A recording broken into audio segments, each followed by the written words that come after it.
And now, please welcome your moderator for this evening, Edie Hill. Thank you. Thank you. Welcome to the Rumble in the air-conditioned auditorium. I'm going to give you the rules tonight. They are pretty simple. We're going to split the first hour into about 5 12-minute segments, and at the start of each segment, I'll ask a question. The gentlemen then have 2 minutes each to respond. After that, they can take on each other. I can ask follow-up questions. The next thing we'll do is go to you, the audience, both here in the auditorium and on the internet. That will be our lightning round, and we will take the questions that you've given us and pose them to the gentlemen. Now, the specific topics have been agreed to by both Mr. O'Reilly and Mr. Stewart, but they have not seen the questions. They have not approved the questions. And for those of you watching on the internet, the audience here has been told to please keep their cheering and perhaps their laughter to a minimum, to be respectful. At least they will try to. Now, it is my privilege to introduce tonight's Rumblers. First, you know him from the O'Reilly Factor and is the author of numerous books on the killing of presidents. From Levittown, New York, standing a gargantuan 6 feet 4 inches tall, Bill O'Reilly. And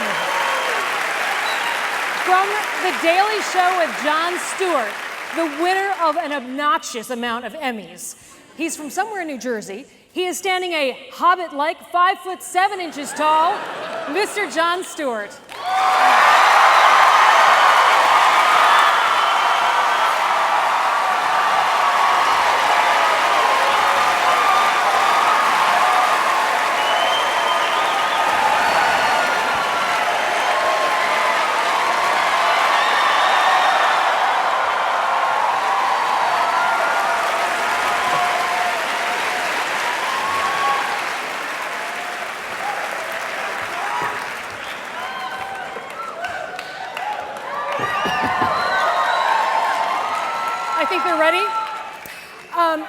Rather than flip a coin, Mr. O'Reilly decided he goes first. Okay. Stand up straight. Many pundits, and you know who you are, say that this is the most important election in a generation. Republicans say that voters should ask themselves, are you better off now than you were 4 years ago? Now, President Obama can point to a declining unemployment rate. Mr. Romney claims that the Obama policies created the most sluggish recovery in history, and if continued, will make it even worse. So, Bill, do you think people will make their choice based on the economy? I don't care. First of all, how's the air conditioning in here? Is all right? Everybody comfortable? Everybody? If you want it turned up a little, just tell Stuart, we'll take care of it. All right? Now, I'm going to have a little 3-minute opening, and then he'll mock it, okay? Remember a few weeks ago that the tape broke where Governor Romney was saying that 47% of Americans are slackers, all right? They're not cutting it, as Clint Eastwood would say, they're not cutting it, all right? Well, he was off by about 27%, about 27. About 20% of us are slackers, and it's a growing industry. And that is what the election's all about. That's what the country's facing right now. We are spending an enormous amount of money on 20% who, for whatever reason, we're just not going to cut it. We're not going to make a living. We're not going to really do anything. We want our stuff. And we're spending a lot of money. Debt is bad. Debt is bad. All right? $16 trillion in debt. President Obama, who I like, by the way, and who is dodging me on a one-on-one basketball game. Did you know that? Yeah. Dodging it. I like him. Biggest spending president by far in the history of the United States. In fact, President Obama has spent more money than all of the other presidents combined if you take out World War II, which we had to spend a little money there, okay? All of them. So Martin Van Buren is going, why? Why? Now, the reason that the president will tell you he's spending a lot of money is because of Bush. It's Bush's fault. How many people think it's Bush's fault?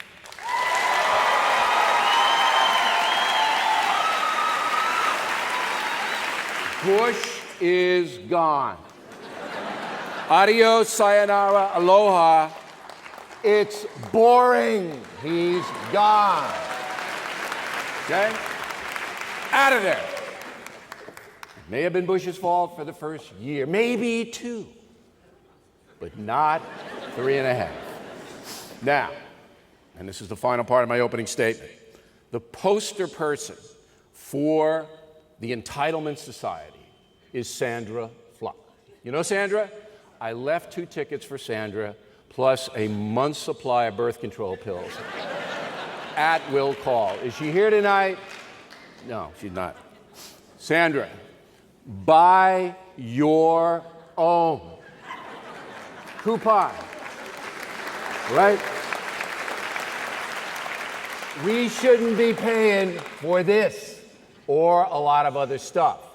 That's why we owe $16 trillion. Thank you very much, ladies and gentlemen. That's it for me.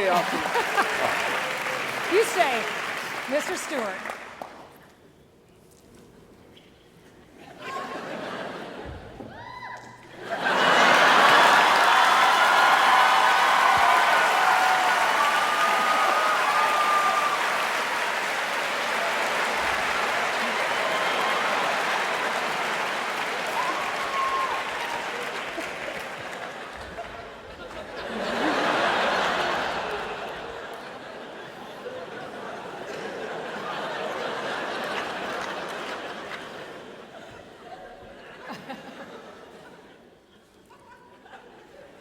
My friend Bill O'Reilly is completely full of shit.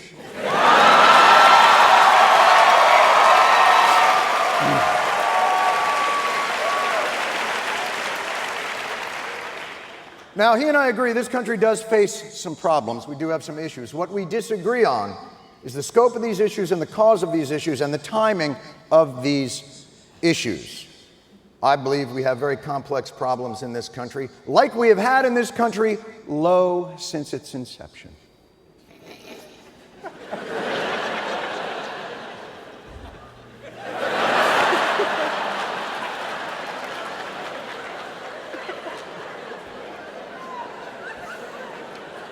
What is wrong with this country is not that we face problems that we have not faced before. We face a deficiency in our problem-solving mechanism. And the reason we face a difficulty in our problem-solving mechanism is that a good portion of this country has created an alternate universe in which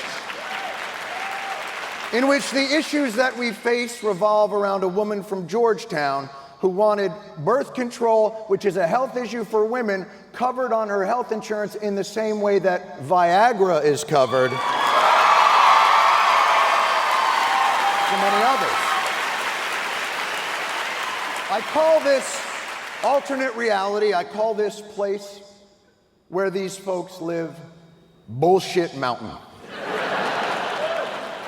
The denizens of Bullshit Mountain believe many things. They believe that a Kenyan Muslim president has fundamentally changed the relationship between government and the people of this country. On Bullshit Mountain, they believe that if they built it, it was because of their success and a little quick moxie and freedom juice. But if life hasn't worked out for them, it is the government on their back. Oh, Bullshit Mountain is a dangerous place. Not to mention the winters on Bullshit Mountain. Oh, the winters on Bullshit Mountain are long and cold. And Christmas, the most ubiquitous holiday in the history of mankind, is under threat on Bullshit Mountain because somewhere, somehow, a parade in Tulsa has changed its name from Christmas to holiday. I have come here tonight to plead to the mayor of Bullshit Mountain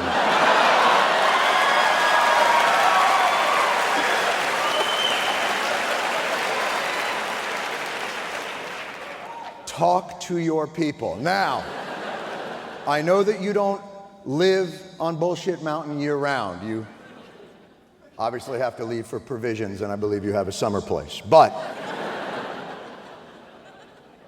until we can agree on a reality that exists in this country, you and those denizens believe that we face a cataclysm, a societal cataclysm between freedom and socialism.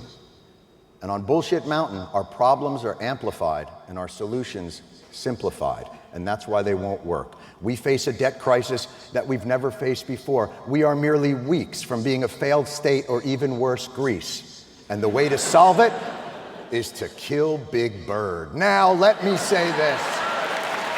That is not a solution. And I believe tonight we will take you down from the mountain. And you can come live amongst the people once again. Thank you. I don't really have to.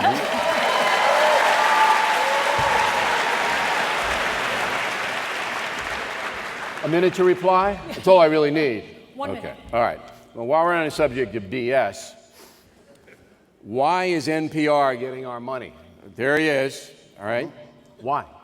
Now, Mr. Stewart, of course, very eloquent in his use of the imagery that he put forth tonight.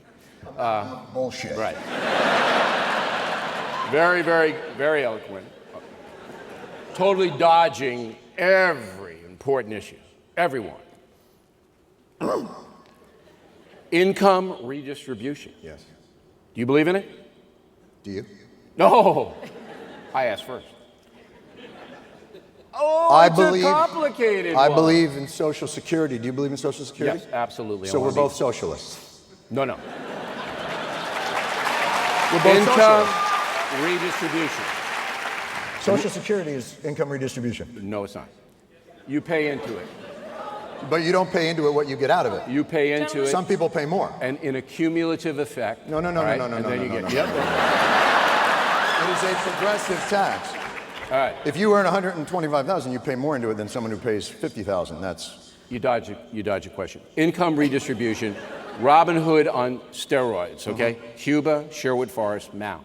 Right. Now, this is not how the founding fathers envisioned us. All right. I like you much better back then. all right.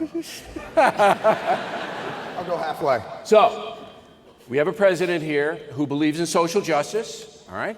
He wants to take your money, my money, the money of the 1%, all right? And he wants to give it to Bill Moyers.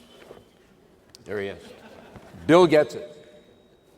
I don't want to do it, all right? I work hard for my money. Let me ask you Here's this. how hard I work. I'm here. Okay. That's how hard. You don't want your taxes to go to something that you don't agree with. Is that your premise? No, I want them to go. I want my taxes to go to people who need help. Now, Bill Moyers needs help. I understand that, but not economically. All right? What was that? Thank you. What was that? We're moving on I to don't questions. know. I don't know that I have time to unpack this.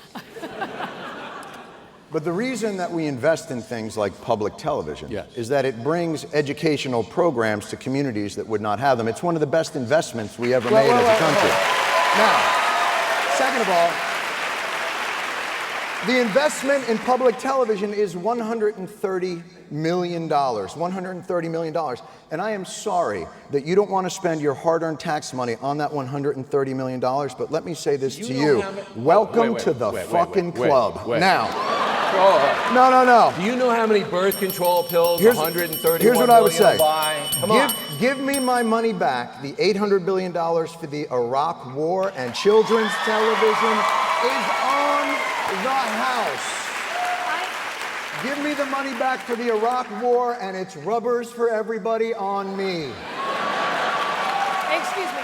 This notion that we are not a society that when you pay in your taxes, you must agree with every single expenditure that is given is ridiculous. You know what's Here's what's ridiculous. Here's what's ridiculous. $16 trillion debt, and we got to pay for Bill Moyers. Let him compete on his own. You want an educational program? Watch your program. Spring for the cable, all right? Let him compete on his own. Well, let me ask you this then. Come on. If NPR... 16 trillion, you got to start to cut. Okay, we have to start to cut. I'm not sure Gentlemen, 130 million is the way to May we go go. to the questions? Oh, I'm sorry. Yeah. Can we just keep going? You're done with your opening But this is, I think, a good area to go on because I think We're gonna it get to speaks that to area. scale and it speaks to the psychosis of Bullshit Mountain. So let me just... very quickly get in Let's this. talk about. So Bill O'Reilly has identified the $130 million from NPR because NPR should be able to compete on its own. Correct. Let me ask you this. Should Exxon be able to compete on its own? Because we give to them and other companies like it, the top 250 countries in this country, over $260 billion every year. Yeah. I actually agree with you. What? I'm not giving subsidies to anybody. Thank Phil, you. do you have a question? I actually do. Yes. Oh, damn. Should I come down? Let's go with it. Come off the mountain right now. I got to tell you something. Keep going. I can see why Obama did badly in the debate. The altitude really is rough up here. My head is spinning. You mentioned earlier that President Obama didn't create the mess. He says, I got this. I got this on the first day I walked into it. So who do you think, or what do you think, is to blame for where we are economically? Bill, you go ahead. Excellent question. What is to blame for where we are economically? Yes. Excellent question. Well, May I borrow one of your cards for this? No.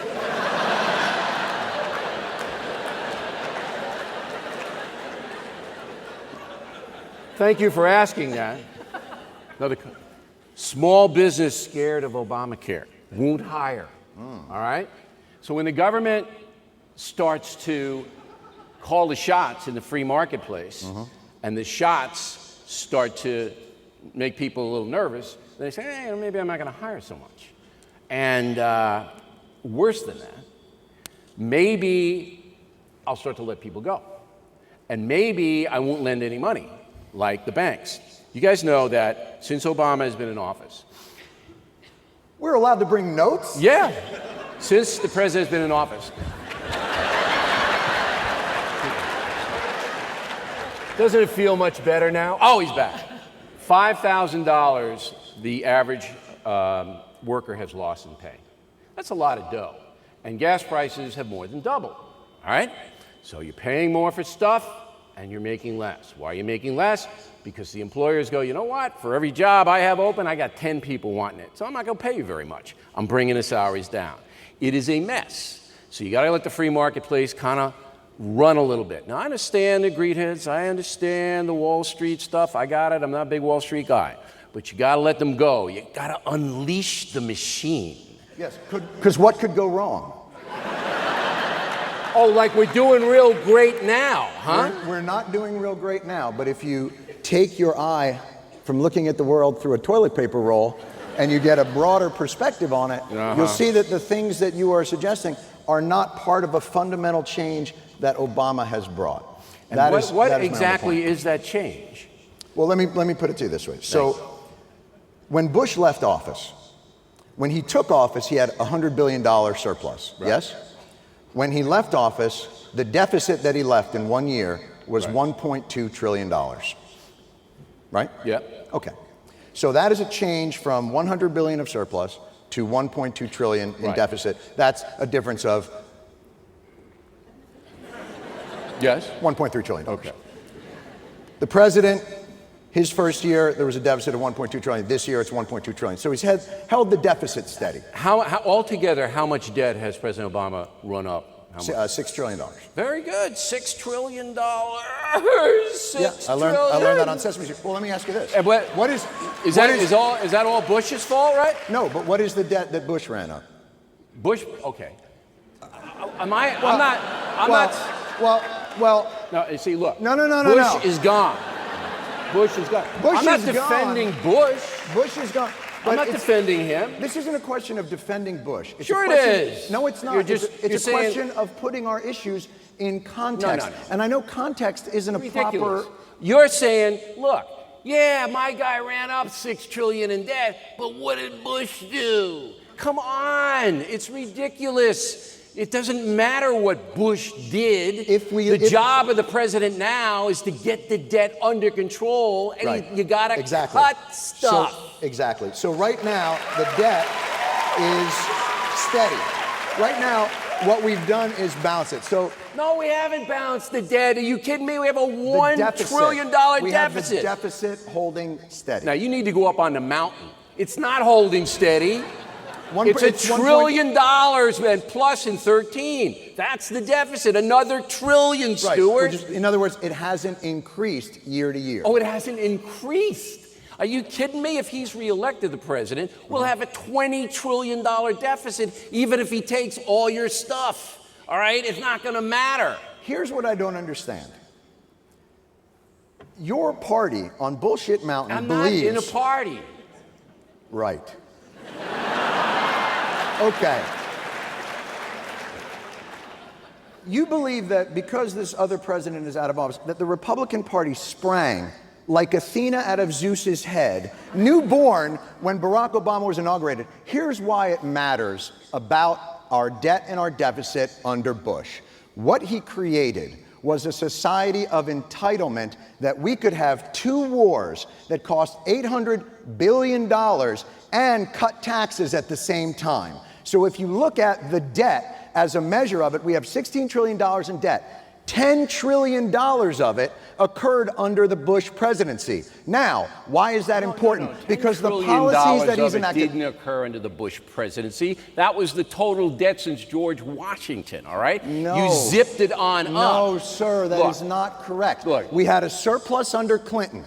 A surplus under Clinton. No, the debt had been X'd out.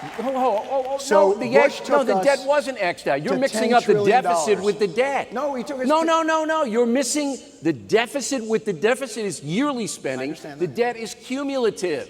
The debt wasn't wiped out. 1.7 trillion in Bush tax cuts, yes? That was part of the debt. I'm not going to defend Bush or the Republican Party. I'm going to tell you one thing. Yes. The highest tax revenues in the history of this nation occurred in 2007. The government got more money from we the people than any other time in history under the Bush tax the rich tax cuts. All right? Because everybody was working. Everybody was investing. So that the government got all the money in 2007. Highest revenue. Now, the class warfare game is we'll boost revenue by taxing the rich. You know how much that is going to bring in a year? You know how much? 80 billion a year. Okay, it's actually 90. 90 billion a year because he's making a lot of money over here. So that would be $900 billion over 10 years. But seriously, we need to get rid of NPR. Nothing. That's like nothing. Let's move on to entitlements. That's not nothing. Entitlements. Are you still here? I am. All right. So glad I was invited. Hanging in. Let's go to entitlements, and you get to go first this time, John. The Wall Street Journal and the Washington Post recently reviewed census data. Report 49% of American households got entitlements last year, and that entitlement spending climbed even as we started moving out of the recession. So, John, do you think the expansion of entitlements is necessary, and is there a possibility it's turning us into a nation of takers? Well, first of all, we're an entitlement nation. We were born that way. We're a country that came to another country with people on it and went, yeah, I think we'll have that. Yeah, that'll be nice. Have you ever seen Oprah's Favorite Things episode? We are people that want free things. We're not an entitlement nation. We are an entitlement species. But the point of this is, has this president fundamentally changed the relationship between entitlements and the government? And that is why it's important to look at his predecessors and what has gone before it. Barack Obama hasn't increased and expanded your ability to get welfare and food stamps by broadening the pool. More people have fallen into the social safety net that exists there because, as we talk about, $2.5 trillion of money went out of our economy in the bank crisis in 2 weeks. So we can all talk about how the government is spending too much money and the free market has to take us out of it, but nobody talks about the flip side of the free market, which is the bust. And we have to start understanding how they can no longer privatize their profits and socialize their losses. They can no longer begin to take all that money and when it goes out, suddenly complain that somehow the 20% of people that are hungry, that are not doing well, and by the way, 2% of people get welfare as we know it. The 2% of the people. I don't know where this 20% comes from. I don't know what the figure is. I don't even know what you're talking about. I have the figures right here. Would you like to know? I would like to know. Okay. Here we have 107 million people live in homes. This is 35% of the American population, all right, that get means-tested entitlements. That's not Social Security, not Medicare, all right? That means some kind of food stamp or some kind of thing. But look, nobody begrudges people who needed a safety net. But right now, we have this mindset that, you know what, if times are tough, I'm going to take what I can take. Let me ask you this. Do you know what federal disability is now under President Obama? It's almost doubled, all right? Let me ask you this question, So is the though. workplace that much dangerous, much more dangerous? As soon as he came into office, things got really tough? But that's a ridiculous statistic. No, First it of all, isn't. he hasn't expanded your ability to get it. He has not made it easier to get disability. More people are applying for it because it's the mindset. No, it's we're the getting Zorba the Greek mindset. We're getting Let's old. go. Here we are. The government will give it to us. Here's the That's what it statistics on is. that. The statistics on that are 40 to 50-year-olds, that has stayed steady. The largest increase in disability is people ages 60 and above, and it's not people dropping bowling balls on their foot and not wanting to work anymore, it's arthritis. Let me ask you a question. But wait, so there's a lot more arthritis now than there was 4 years ago. Hell yeah. The plague just came in of arthritis. And it's not 4 years ago, it's 9 million more people. But let me ask you this, and I say this because this is an important point as well, because one of the things that happens on Bullshit Mountain is this. When you need something, it's an entitlement. When they need something, hey man, it just is what it is. So I'm going to ask you this. Who's they? Now Who's they? Where did you grow up? In Levittown, Long Island. Let me describe a town to you if I could. Imagine a town Yeah. that is inhabited by people who had their education paid for by the government. And the entire town is built through subsidies, low mortgages that go through there. Do you know what that town would be called? Havana. Levittown. Oh, Levittown is based on the no. GI Bill and subsidized housing. It was created for veterans coming back from World War II. The housing wasn't subsidized. It was pinhead. absolutely subsidized with low mortgages. The low mortgages. mortgages. The houses stayed the same. The Levitt brothers made billions. I understand. All right, so they the houses weren't subsidized. It Your was low ability to mortgage pay rates for the them guys who was fought. subsidized. It's subsidized housing. So you grew up in subsidized housing, my friend. Second of all, when your father left his business, what did he leave with? What did he leave? His shoes. No. What did he take when he left? Tell the truth. What did he take? He filed for what? He filed for Social Security? No. What? Disability. No, he didn't.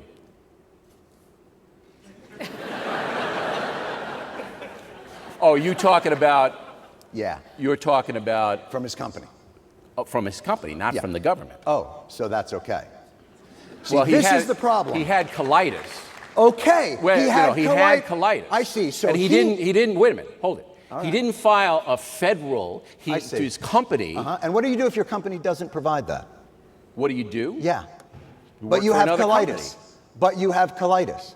And you don't have a company, you work for the government. Nobody begrudges. What do you do? Wait. Nobody begrudges people who are ill on the job You're- if they're ill on the job. You just begrudged. No, I You've don't been begrudge begrudging anybody. all night. This is nothing but begrudging. All night long, begrudge. Hold it. You make a judgment. Sandra Fluck doesn't need what she wants. Old people don't need disability. Nobody needs that because it's coming out of your pocket. But when your family needed it, well, it was colitis, and he had it through the private sector, and it's through the always private sector. different. Through the private sector. It was through the private sector. What is wrong with you? He worked for a company. Because he not was everybody ill. works for a company It that doesn't matter. provides that. If they genuinely need it, there's no beef. If they genuinely need it, there's no beef. Nobody But you're is telling me in the suggesting- last 4 years, the workplace, arthritis has swept in, and twice as many people have it than they did 4 years ago?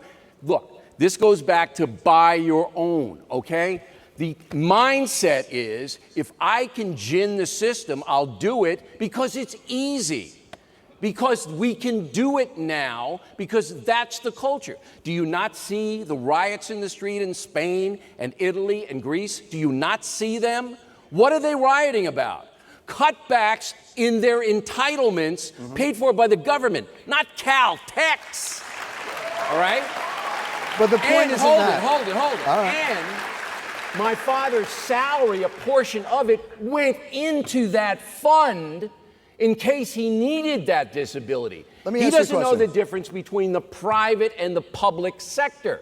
We don't have any beef with private companies providing whatever they want. That's the free marketplace. But when you get a Sandra Fluck saying, I'm entitled to my birth control paid for by the taxpayer, that's insane. All right?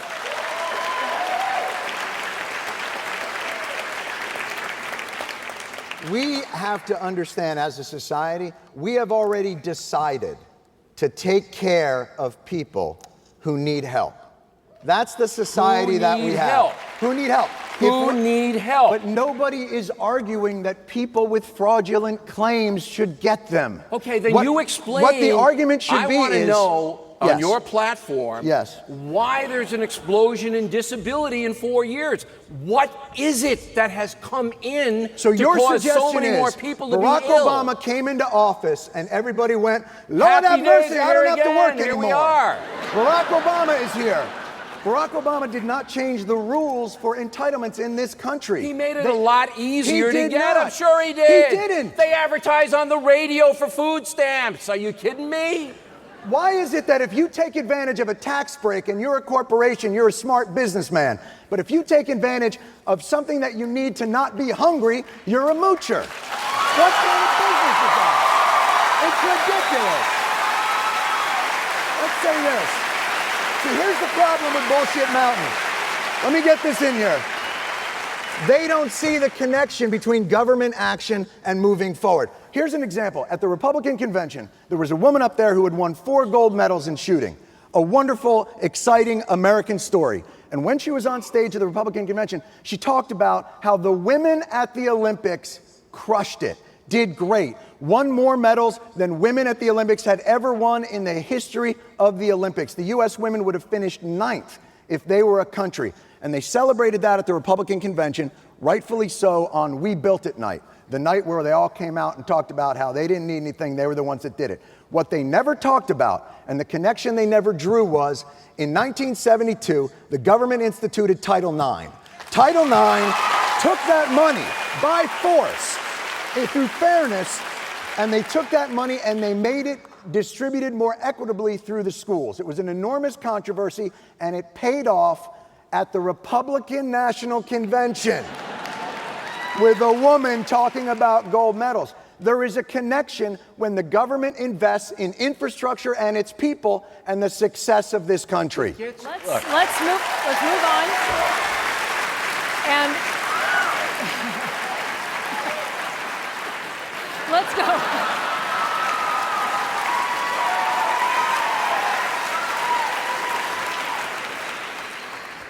Climbing the mountain. Let's move to the Middle East. The Middle East? Wait, where would we just go? Let's go to the Middle East. We just went to the Middle East? Bin Laden is What? dead. He's here? American troops are out of Iraq. However, even after the troops surged, the Taliban alive and well in Afghanistan. And increasingly, it appears that groups like Ansar al-Sharia are picking up where bin Laden left off. So how would you rate the president's policy in the Middle East? Bill, we start with you. Some of the president's policies against terrorism have been very good, okay? Particularly the drones. Drones, yes. Waterboards, no. Okay? I want, later you can explain this to me. Waterboarding, no.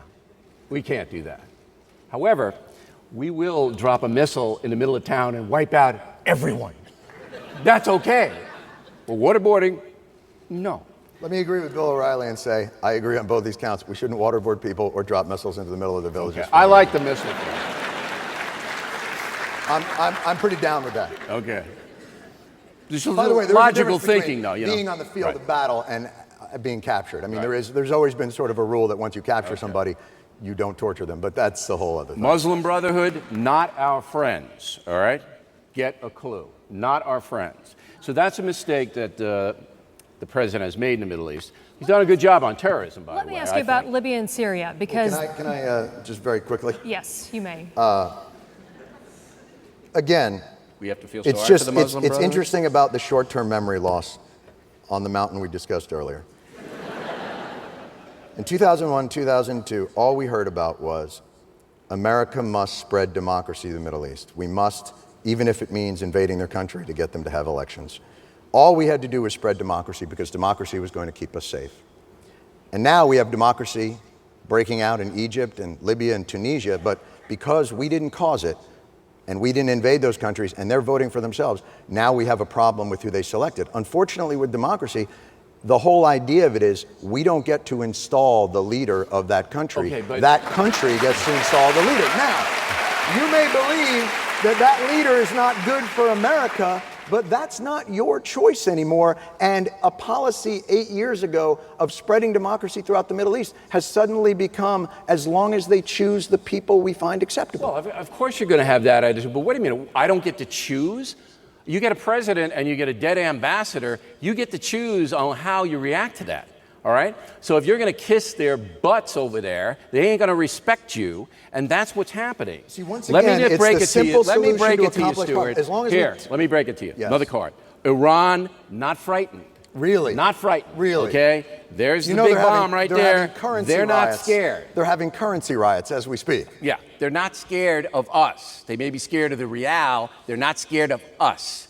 And the reason is not anything that the president has done overtly, because he hasn't backed off or anything like that. That's foolish. But the signal he sends to the world is, hey, let's have a conversation. No, you're right. All right? You're right. And his voice goes up 5 octaves. No, you're right. Sometimes you have to say, if the president would only lower his voice like this. and put a stern look on his face, Like this. I think Iran will give up their nuclear ambitions. And I believe in my soul. Here's a clue for you, another one.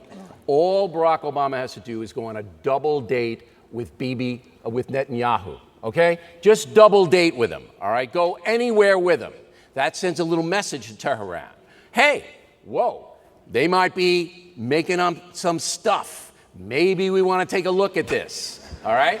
But, when you say, I think hey, you want to be who the should I secretary meet? of What should I senility. do? Look, that's not a diplomatic policy to say, let's go on a double date with Netanyahu, and then Tehran You send says, a little message, all right? But when you say, gee, what does sanctions do? Netanyahu, I really can't meet with you because I have to go on The View. That doesn't send a big message. And meantime, they're polishing up the little bomb over there, going, he's going on The View. He's not going to talk to Netanyahu. So did they attack our embassy because Barack Obama is weak? They're not afraid of us. Did they attack our embassy because Barack Obama is weak? Did they attack it because he's weak? And because they're not afraid of us anymore? The authorities in Egypt could have and should have put the army in front of the embassy and stopped it. Are you talking about Libya or are you talking about Egypt? They did not do that because they knew there talking would about not Libya be or are a you talking about reprisal. Egypt? They would not do it. That's why they did not do it. So the guy with the drone army that drops missiles into these towns is the one that's soft on terror, and that has what There's allowed... a difference between terror and coddling governments. There's a difference. And the Muslim Brotherhood in Cairo Are you talking about made Libya a or calculation. Look, you know they made a calculation. Everybody knew that embassy was going to get hit. And in the Libya Egyptians, or in Egypt? We're talking about Egypt now. But I thought we were talking about Libya. It's But the guy wasn't killed in Egypt, he was killed in Libya. Stuart. A number of things happened. I know a number of things happened, Right. but the guy, our ambassador to Muslim Libya was the one. Brotherhood, they're in Egypt. It wasn't the Muslim Brotherhood that attacked the Libyan embassy. It was Al-Qaeda, was it not? I mean, am I... I think it's on You want to Ansar explain it to al-Sharia. him, or should I? Well, let me ask you. There were two let me- separate attacks. No, there were Now, let me ask you 19 this separate question attacks. There were about- two that made All around a bunch of two different countries. that made worldwide headlines. Here's all I'm going to say. One in Libya, under Bush, one in Egypt. there were 9 attacks on Let- American consulates. So the idea, once again, that somehow there is a fundamental change because Barack Obama is in office is a fiction. Like the whole thing has been a fiction. That somehow, if Barack Obama talked more like a cowboy and was nicer to Israel, somehow the Arab world would go, oh, I had no idea you guys would get mad at us for that. let me ask you about the Benghazi consulate. One more thing. So you're kind of happy the way things are going in Iran. Bill, be quiet. I am not happy the way You're things... kind of happy about Iran, where they're going. You're kind of happy about this policy. So basically negating your premise means I'm happy? I don't know. I don't know where you are. You're Egypt, you're Libya, you're Democracy in the Middle East is their right as human beings, and we are not ones who can tell them who they or who not they can elect. And it is a difficult and dangerous and volatile situation. No. Nobody's saying you tell them about their democracy. You tell them you attack our embassy one more time, we're cutting off all our aid and pulling everybody out of there. That's what you tell them. Like we did in Lebanon. That's what you tell them. Like we did in Lebanon with Reagan. Like we did in Lebanon with Reagan, like we did under Bush with all the attacks on the consulate. Right, now Bush we're back had the to same Bush. attacks. Bush is gone. He's gone.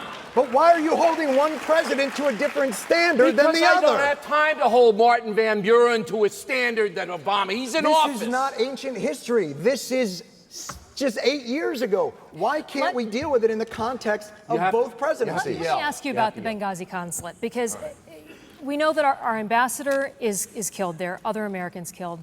The consulate is attacked. CNN and the Washington Post get reporters in there in 4 days. 3 weeks later, the U.S. government gets investigators in there with the FBI. And part of the reason they say is because it took a long time to get the Libyan government to approve us going in there to investigate what happened at our consulate. We have to respect them. Should we have to wait for approval? Of course. They're a democracy. If they don't want to let us in, we can't go in. No, we should just do whatever we want, whenever we want. When there's a dead American ambassador, I think we should do whatever we want. I agree that things have to be dealt with in a timely fashion, but you're making, again, a false choice. That was her. She made the false statement. It's a false choice that somehow, I think this whole situation in Libya has been mishandled by the United States government. I'm not sure why they haven't been able to get their story straight. I don't know, so I'm not going to defend that. But what I am trying to do is look at it in the larger context of American foreign policy. And that's the question of this. Somehow this idea that we project weakness and suddenly all these countries are going to take advantage of us is a fiction. And I don't believe that this president has projected a gigantic weakness around the globe, or that attacking Iraq and occupying that country projected a strength around the world. I just think that is an incorrect assumption. Bill, to be pretty blunt, and it's not this president, it's a lot of presidents, it appears that the American foreign policy has been to go into the Middle East and try to buy friends. Does that ever work? Yeah, we can buy friends. I think it worked. Yeah. You know, sometimes you got to deal with unsavory people if they're helping you in some way. And it's the way of the world. The history's always been, look at that. Look at FDR and Stalin. I mean, my God. So, look, it's a difficult thing in the Middle East. Wait a second. Can we just go back and contrast that with what you just said about the Muslim Brotherhood, just very quickly? So when it comes to Saudi Arabia, hey, look, sometimes you got to deal with unsavory people. When it comes to the Muslim Brotherhood, look, we got to go in there and we got to tell them, you come near us again and we're going to bomb you. That's right. Okay. Here's the difference. They attacked our embassy in Cairo. The Saudis didn't do anything. But you're assuming that it was attacked through a concerted effort by Morsi and the Muslim Brotherhood, and not, let's say, just a gang of people. I don't care if it was Jerry and the Pacemakers who attacked it, all right? They could have stopped it. This is on the internet, Bill. I really don't think Jerry and the Pacemakers is the reference to make. You know who they are. Let me just explain something very quickly. Right now, Bill O'Reilly's audience is calling my audience on the phone to try and figure out how to download this thing. So, trust me, that is not the reference to be making.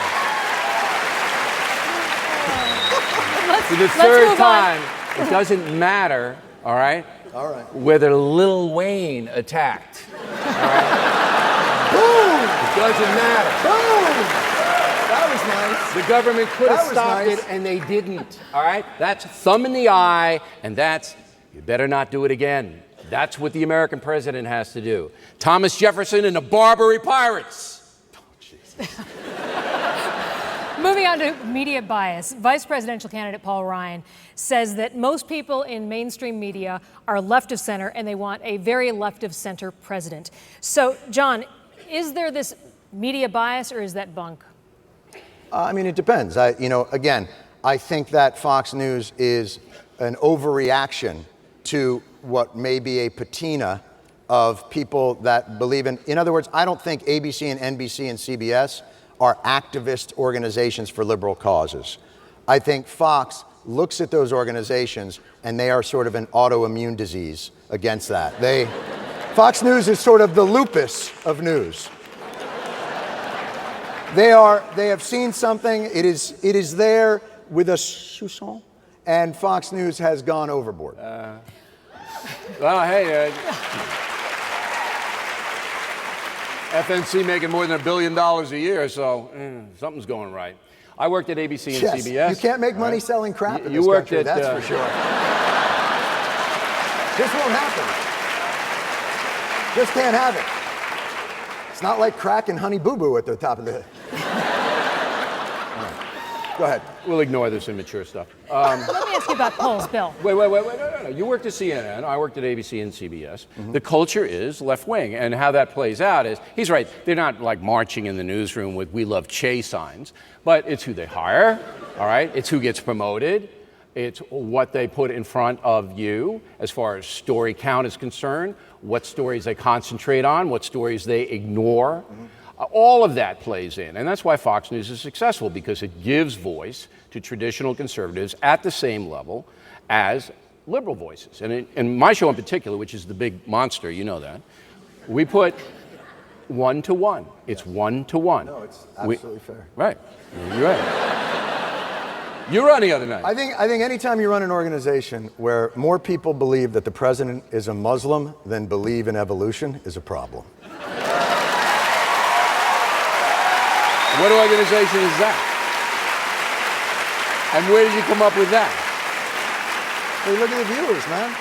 They've done polls of your viewers more than believe that the president is a Muslim. They did a poll of Fox News that said most employees at Fox News No, not employees. I'm sorry, viewers. I apologize. Viewers, yeah, I apologize. Most viewers. No, I don't know. It wasn't. I don't know. Oh, you don't know if it's most? Plurality, but it was. It was more maybe a couple, a few maybe. More than believed it was maybe a some in Muslim. Wyoming. I got him. What else? We're going into the lightning round questions. Lightning round. Lightning round. Are we in the lightning round? Yeah, we are. Wow. We are. Bill is well known for carrying this pocket-sized. Bill is not well known. So jealous. Constitution and Declaration of Independence, which, by the way, is your Hanukkah gift this year. Thank you. In the Declaration, the U.S. government is charged with making sure that we have life, liberty, and the pursuit of happiness. What else should the government have to give us? John? Other than life, liberty, and the pursuit of happiness? Birth I don't know, control that's pills. pretty all-encompassing. Well, let me put it this way. Let me go to the Constitution then. each. Let me go to the Constitution if I could. Because I think that's one of the things on Bullshit Mountain is they are the protectors of the Constitution in this country and freedom. And the rest of the 50% of the people who don't live on the mountain that are parasitic and sucking the life out of them don't respect the Constitution. So let's look at the first sentence of the Constitution, which says, "We the people, in order to form a more perfect," what? LLC? No. Union. To form a more perfect union. And in fact, promote the general welfare. The first sentence of the Constitution mentions unions and welfare. I don't know what to tell you. I don't know what to tell you. It doesn't mention corporations, and it doesn't mention anything else. Unions and welfare. Blame the founders. I do. Because we as a country are only as strong as the weakest amongst us. As the New Testament tells us, the poor will always be with us. What we need to focus on is not whether or not to take care of them, but how best to efficiently bring the poor and those in need back into more productive society. This is a total outrage.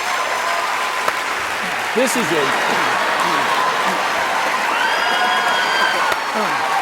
This man has offended, this man over here has offended every single American. Are you going to stand there? Are you sitting or standing? I read the Bible. Are you going to stand?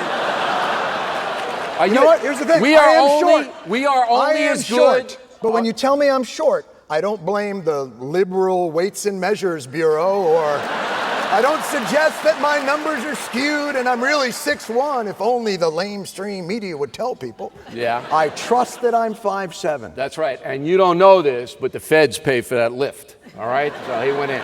But he's offended every single American by saying that we are only as good as our weakest link. I believe that We're is only correct. as good as CNN. Are you kidding me? Are you kidding me?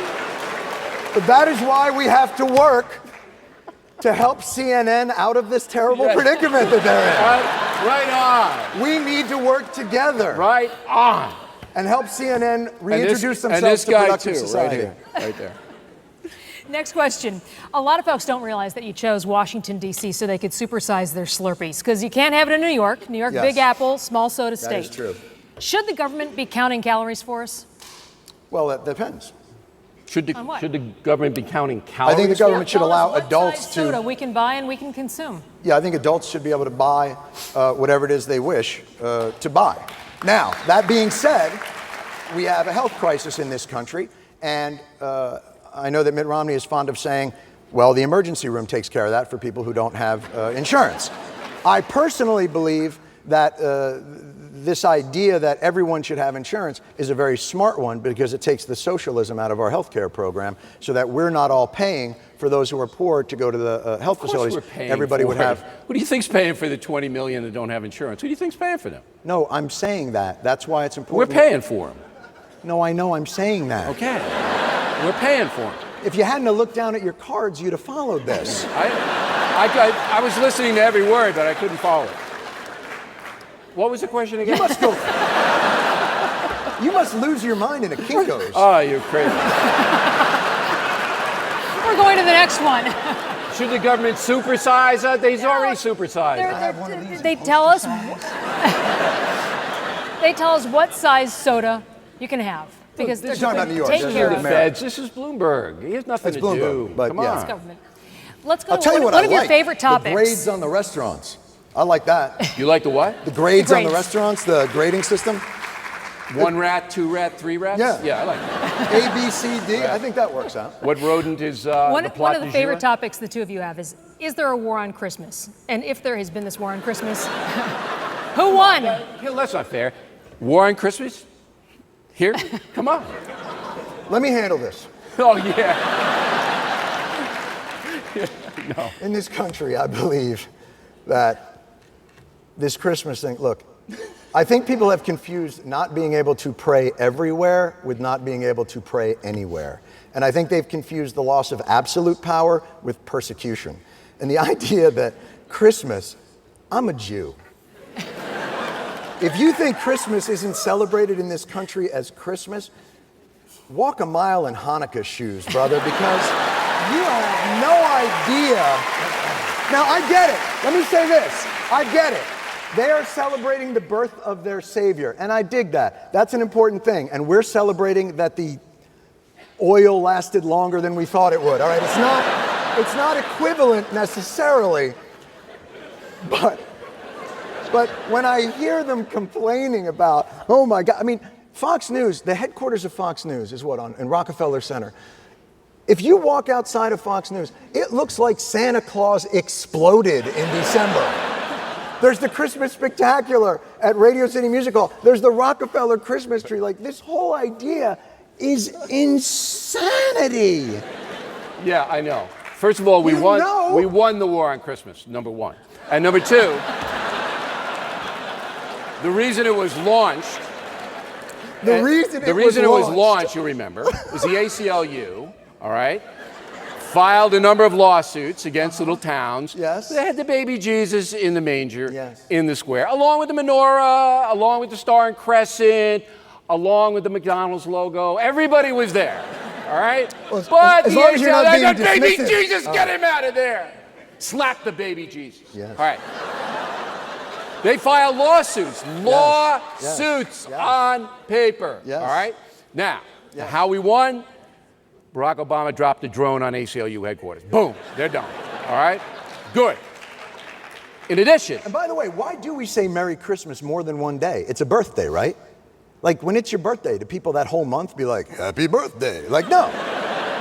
It's one day. Why shouldn't you say happy holidays during the season? It's 2 holidays. It's Christmas and New Year's. That's plural. Why would you just say Merry Christmas? Merry Christmas is actually incorrect. To say Merry Christmas to someone on December 23rd, Jesus should just be like, it's not my birthday, dude.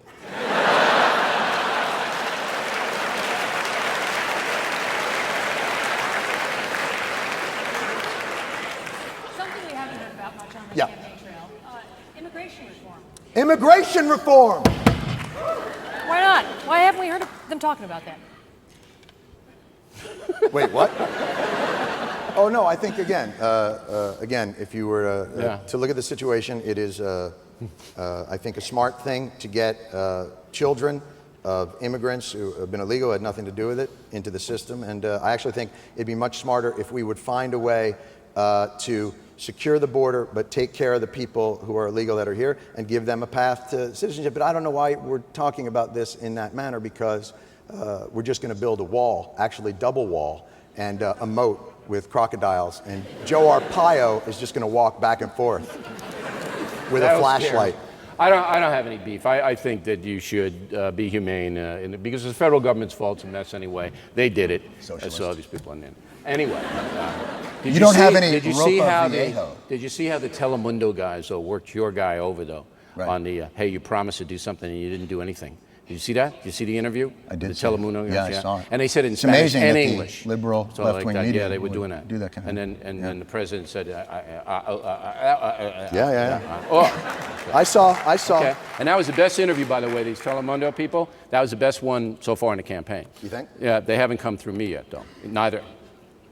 And I'm such a Republican shill. Mitt Romney's kicking my door in to get in there, yeah. Yeah. Military service. Should there be mandatory military or public service? Is that a good idea? I think that what we've done with the military in this country is tragic. I think that there was a bill that was in the Senate that Republicans filibustered, that Senator Tom Coburn put a hold on. There was $1 billion jobs bill for veterans that he said we're not paying for and we should not fund, and therefore it should not happen. Yet he and many of those other senators had no problem spending $800 billion to make those people veterans, even though that money wasn't funded or paid for by taxes. So I think it's atrocious what we've done to veterans. And secondly, that is another thing. The idea that we sent these guys off to war, we didn't pay for it, we didn't ask for any sacrifice. Bush said, we are in a generational war, a war of our lives, but don't worry, we're not going to raise taxes and we're not going to make you go fight it or have any sacrifices. It is outrageous, and I think there should be a draft, not necessarily just for the military, but kids should have at least 1 year where they have to do some form of service, whether it be military or public service or something along those lines. And that's what I would vote for. I'm against the draft. You know, I'm against the draft because the way it is now, we need a very good professional armed forces. We have it.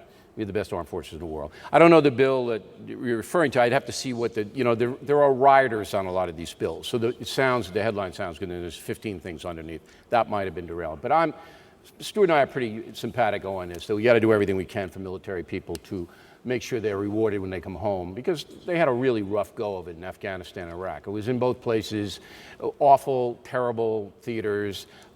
We should not have gone to Iraq. Afghanistan, we had to.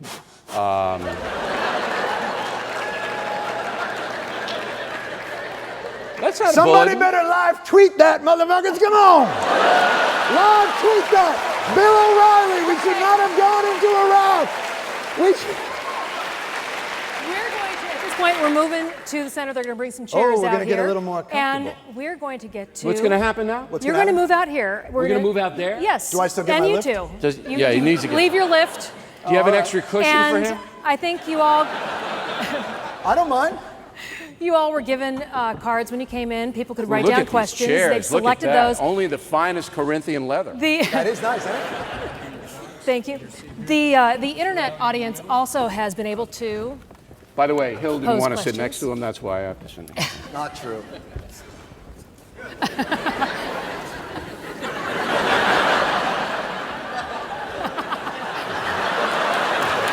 Appreciate it. Thank you. Thank you. Next, we're going to take away one of the chairs and play a little music.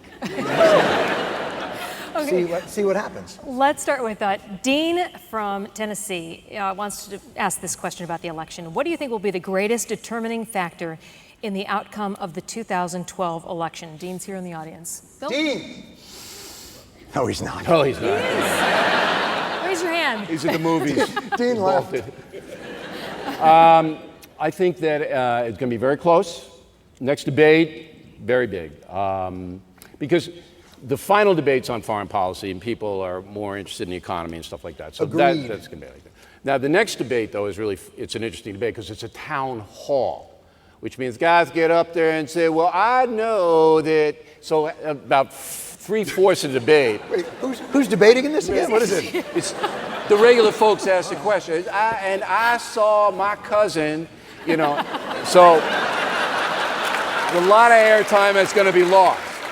I would just rather have them like Stewart and me, wouldn't you? Right up here? Hey, that's how to do it. John? Yeah. Yeah, fine. This question from the internet, Jeffrey from Utah. The current way we elect our president disenfranchises millions of voters by making only a few states count in the actual election. It forces presidential candidates to focus on just a few and ignore the rest. So wouldn't making the popular vote the deciding factor be a more effective way to choose our president? John? Jeffrey's not kidding around. Yeah, I have no problem with that. The Electoral College makes absolutely no sense to me. So I have no problem with there being a popular vote. And the people I feel bad for, honestly, if I live in Ohio, I'm just annoyed that every 4 years, this phalanx of candidates and reporters descend on my state, promise me the moon, and then November 7th or 8th, fly the hell out of there and don't come back for another 4 years. And I would think that that is incredibly frustrating for a state. Probably even more frustrating than being a state like New York or another state that's so solidly either blue or red that nobody even bothers to visit it. I think it's frustrating. I disagree entirely. If you have a popular vote, then New York, LA, these people control. All right, so the people in Wyoming and the people in Colorado, I have no problem. We live in a polarized time now, so there are only 8 states really in play, and yes, that's where the election is going to be decided. But that's going to change, all right? It used to be the South was all Democrat, now it's all Republican. It's going to change as the parties evolve and things happen. I think there's going to be a third party, by the way, that's going to come, all right, soon. And that third party is going to change the dynamic of the whole election. But I like the Electoral College system. I think it's the right system. From what I understand, there is a third party. And Gary Johnson is running as. That's your local pot dealer, by the way, right there. Rufus. That is, you don't normally hear that kind of a Peter Brady voice crack. Yeah. In an election debate. Yeah. That's what happens when you inhale deeply. We have another question from one of the members of the audience here. It's from Allison from New Jersey. She says, if the U.S. were burning, what famous person would you save and why? Bill, you want to hit that one first? The U.S. were burning, what famous person would I save? And why? And why? If the U.S. was burning. Yeah. How long were you waiting in line, Allison? I would save Oprah. She's worth about $100 billion. Who would you say? My family. Yeah.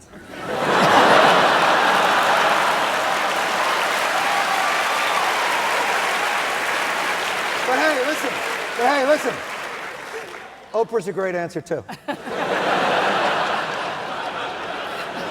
From the internet, Alex from California writes, if either of you were supreme ruler of the civilized world. Yes! You have opened a can of worms there. What type of government would you put in place? John? I would put in place pretty much what we have, which is socialism. A social democracy. Look, you're socialist too, dude. If you're for Social Security, and if you're for Social Security and Medicare, we're all socialists. This argument is about what shade of red we are. That's it. It's like that old joke about, would you sleep with me for $1 million? Sure. No. Would you sleep with me for $1? No, but we've already established what you are. So you'd be a socialist and we'd live in Cuba. I would put in pretty much a more participatory democracy. So I would basically... Mob rule. Here's what I would do. This is unconstitutional now, but you would have to vote to be able to vote the next time. You see? If you sat it out one time, then you'd miss a round. So I would say, look, you have a... Yeah, let's do it like a game of chutes and ladders. Right. You have an obligation. If you land on red, you can only vote for congressional elections. I want the here's folks. how it goes. I want the folks to be more involved because right now we have 50% of the people know nothing. Jersey Shore people, you know these people, the Colbert watchers. Natasha from Washington, D.C. is here in Not the everyone's audience. as bright as the Fox viewer, but we do what we Jealous. can. Just jealous. Natasha asked this question. How would you modify the healthcare system if you were president? Bill? Well, I'd take care of this arthritis epidemic. I don't know where that is. It's wiping us out. Well, who do you think let's put it this way. In terms of healthcare, do you think everyone should have it? I think everyone should have access to it. Do I think we should pay for people's health care who are able-bodied? No. Should we pay for veterans' healthcare? Yes. Should we pay for, because they deserve the best? They should have what my father had when he came back from World War II, is they should have discounted health care premiums, just like they got discounted mortgages. They should be rewarded for their service. So they should have the best healthcare they should have. Well, the health care... Is the system that they have now the best they can have? The best that we have to offer in this country? No. I think the whole healthcare system has to be reorganized in this country. In what way? It has to be basically run by insurance companies, not the government, all right? Listen to me, listen to me. Listen to me. I don't want to have to come down there. You have the private insurance companies, however, they have mandates. They can't throw you off if you're sick. They have to keep basically... Did you just say mandates? Yes, mandates.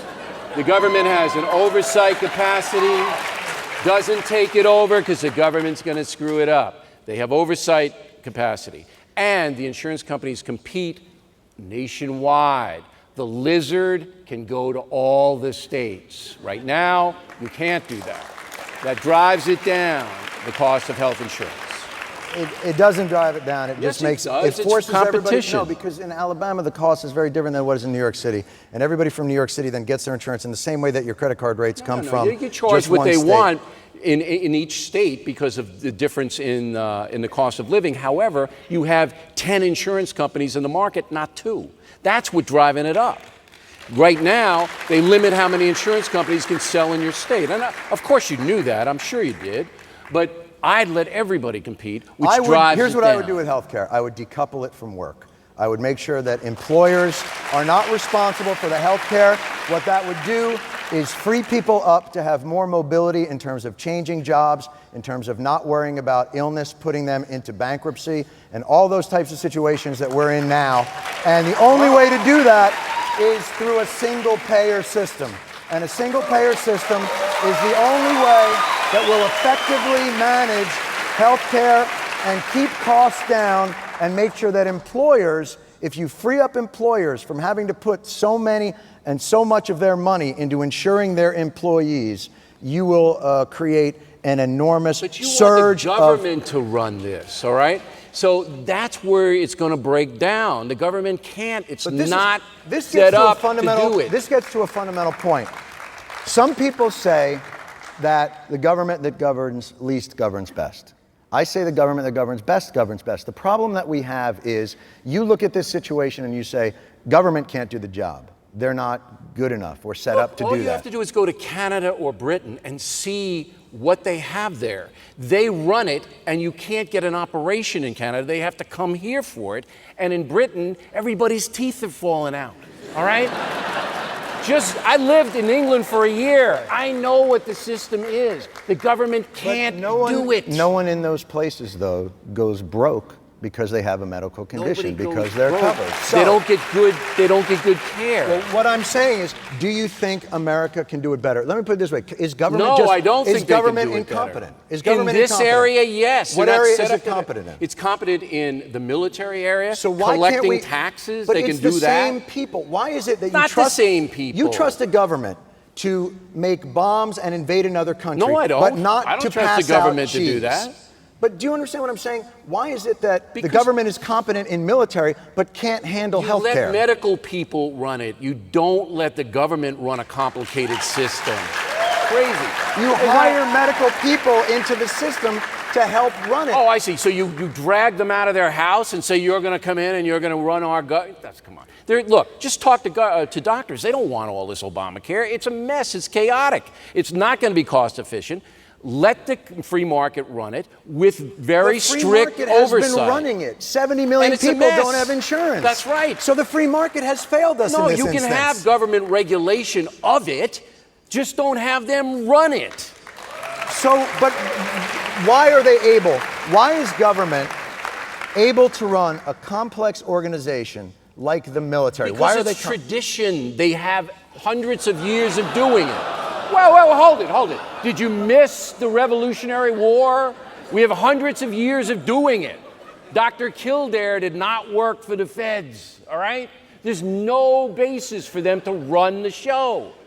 The only thing they can That may be the only silliest they thing can you've do said is all put night. What?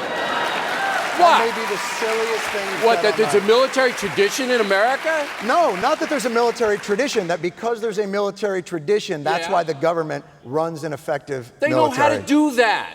They know how to organize that.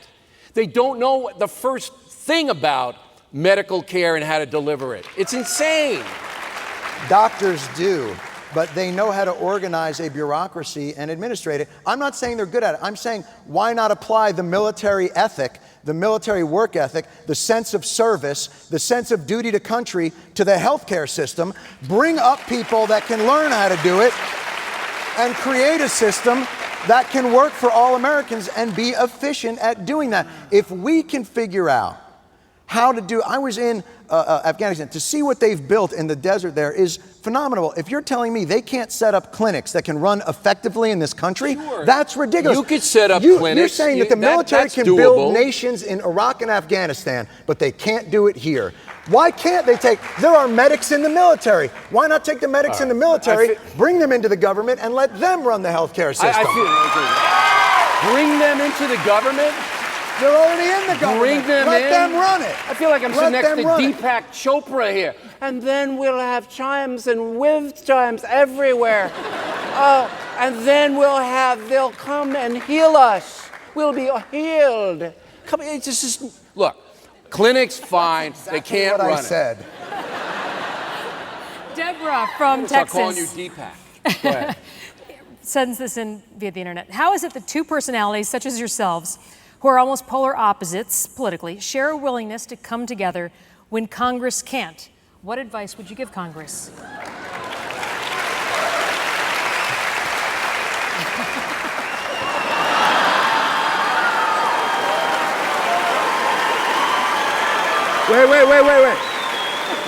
Wait. And what would you like for Christmas, little boy? Get off.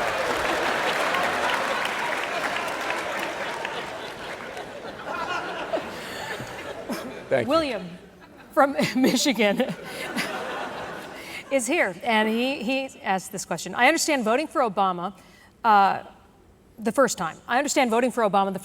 What would justify voting for him this time? John? I mean, I don't know what to tell you, kid. You know, it's a race between him and Mitt Romney. That would, it's not, you know what? Here's what I would say.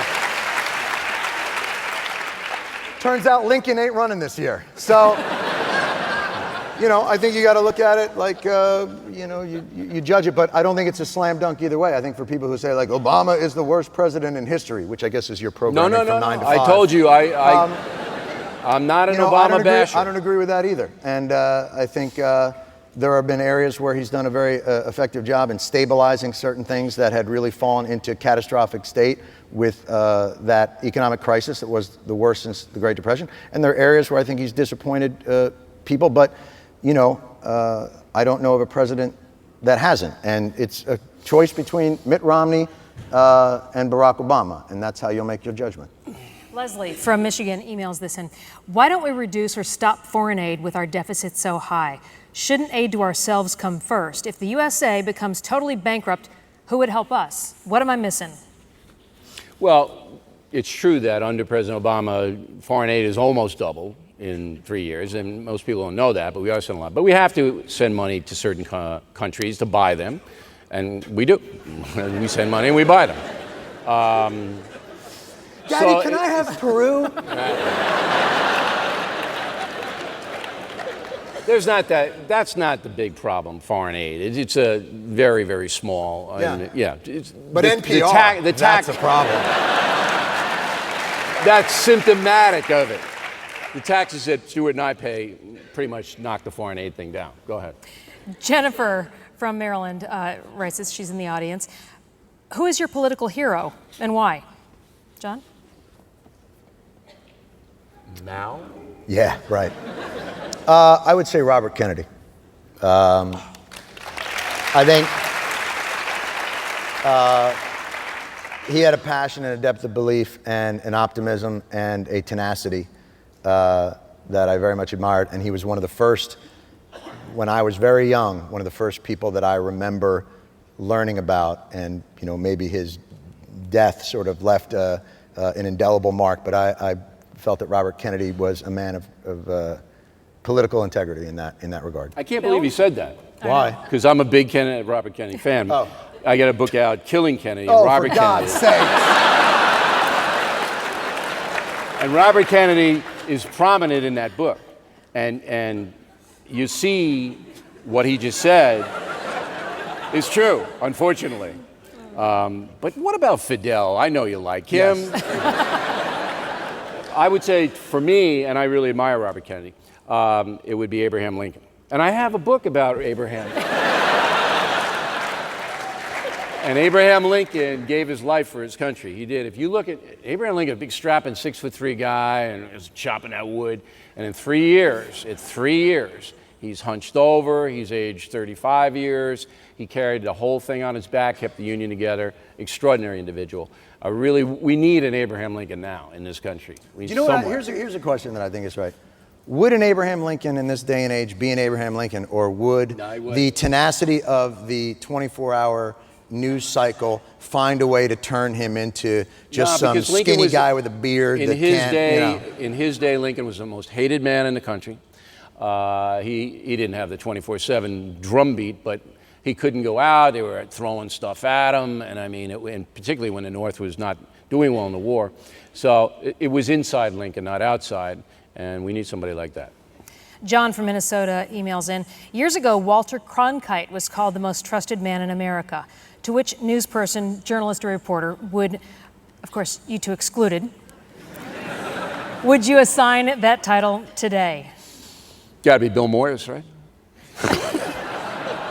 I think, in the same way that market share is divided, I just don't think that is a relevant title in a country that is so niche-oriented when it comes to the way people digest information. I just don't think in the same way that we don't all share the same television experience. There is no most trusted man in America. There's a most trusted man on red sites, a most trusted man on blue sites. There are, and I think that even the idea of exercising editorial authority has been diminished in some ways by your boss, Ailes, who has felt, I think what he's done is sort of created this idea that any exercise of editorial authority is elitist, while I think himself exercising pretty strong editorial authority. That's not true, because I can do whatever I want. He never interferes with what I say. You're a different animal. Well, I was in the beginning. beginning.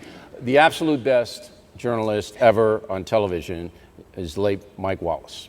Best, most honest, the guy was unbelievable. So that's where I'm leaving it.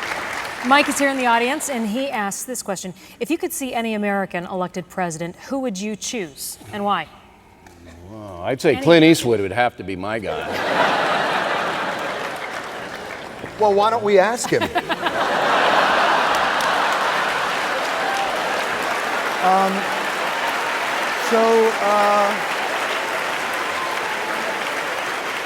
What? Tell them to do what? Dirty Harry. He's going to shoot you. I'll be honest with you.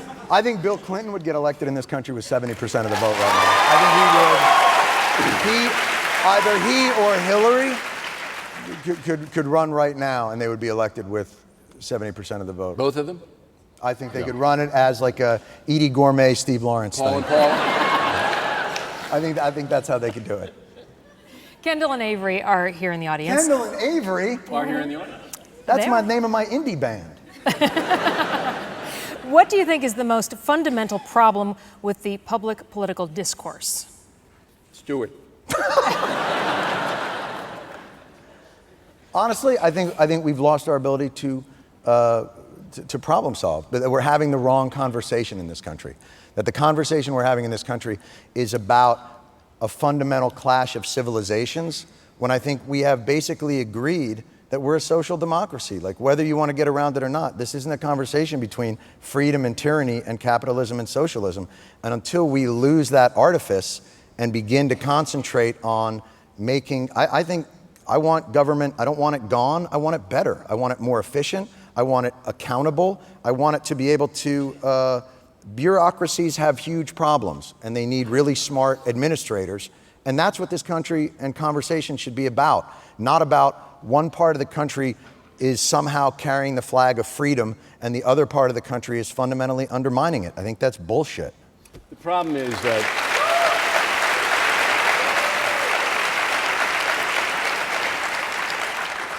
by the way, I have no idea what you just said, but the problem with the discourse deal. You went to Harvard, dude. Is, Stop I know. playing. I had the same problem there. What? The problem with the discourse deal is capitalism. That's the problem with it, because Wait, say it again? the problem with the discourse situation in America is capitalism. Listen to me and follow closely. All right. You can make a lot of money by being an assassin. A lot of money. And you no matter right wing or left wing. All right? You go in and you're a hater, radio, cable, in print, whatever, you can get paid. And there's a people who do that. And they go in, they don't even believe half the stuff they say. And they just rip it up. And they get paid a lot of money. And that is coarsened everything. They're phonies. And capitalism drives that. There are people, Americans, who want to hear hate, and they hate it, they hear it. And that is just blowing it all up. There are no rules on the internet, none.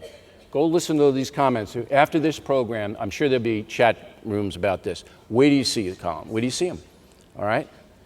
And that, it's not coming back either. It's not going to get any better. But we have to live with it. Freedom of speech.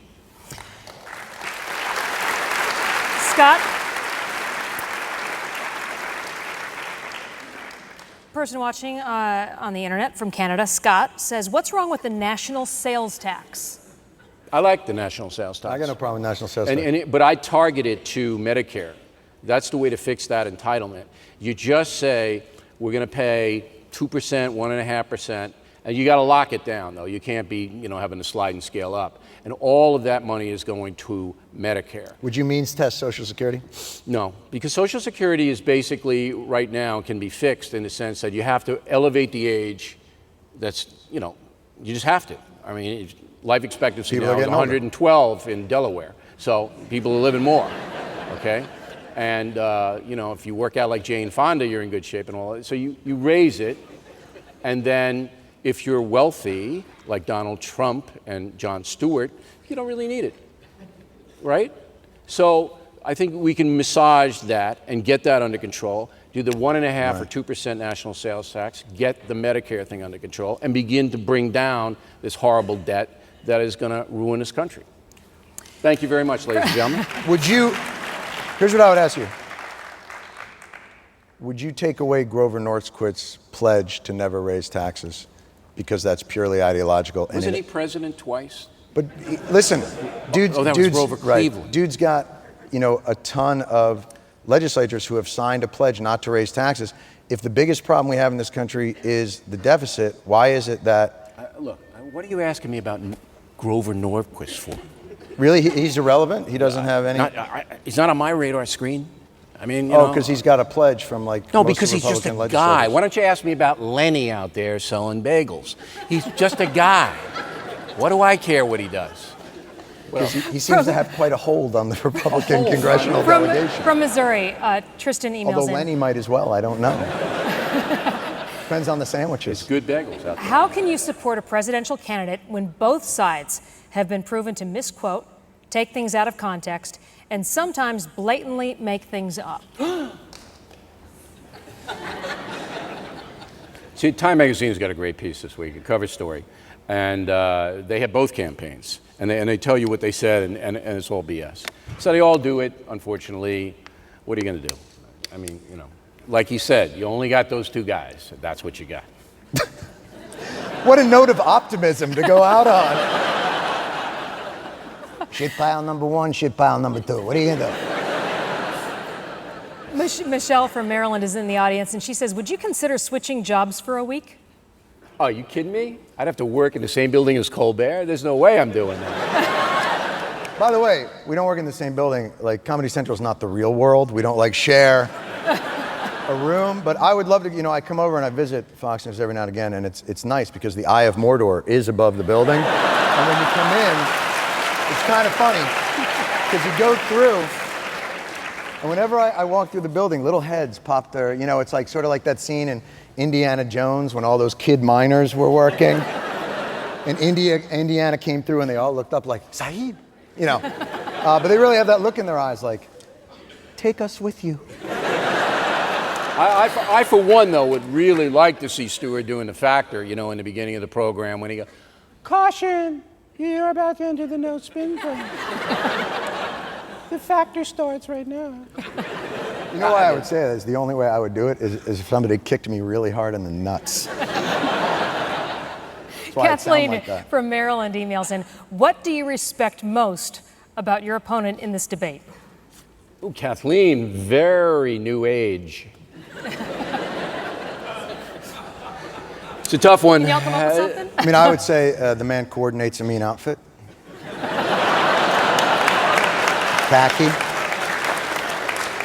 I think that's a beautiful pleat. Thank you. I think you wear, I mean, he's a husky man. Listen, I appreciate the fact that, you know, a man built like a Yeti can move so fluidly.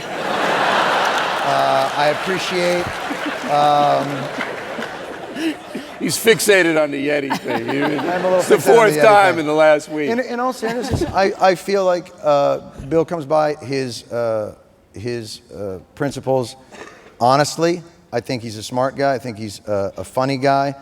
He's enjoyable to spar with. This idea that disagreeing with somebody, even vehemently, even to the core of your principle, means that you should not engage them is ridiculous. And I have people in my own family who would make this guy look like Castro. So I don't, and I love them. So I find it sort of odd that people even question, how do you talk to that guy? I want to jump in here. You know, I admire someone who's been in rehab 6 times and still is as successful as Stewart is.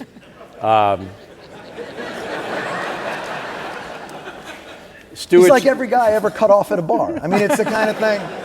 Stewart tomorrow is going to visit the wounded troops.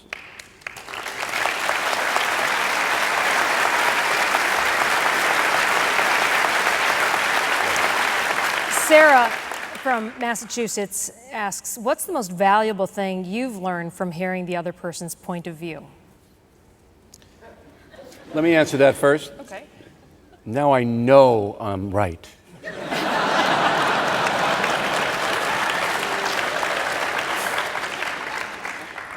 I have learned that Bullshit Mountain is tall. I knew we were going back there. I knew Bullshit that. Mountain is wide. And it deep. Wrapping it up, Jason from New Jersey asks, if you had one piece of advice for the youth of America, what would it be?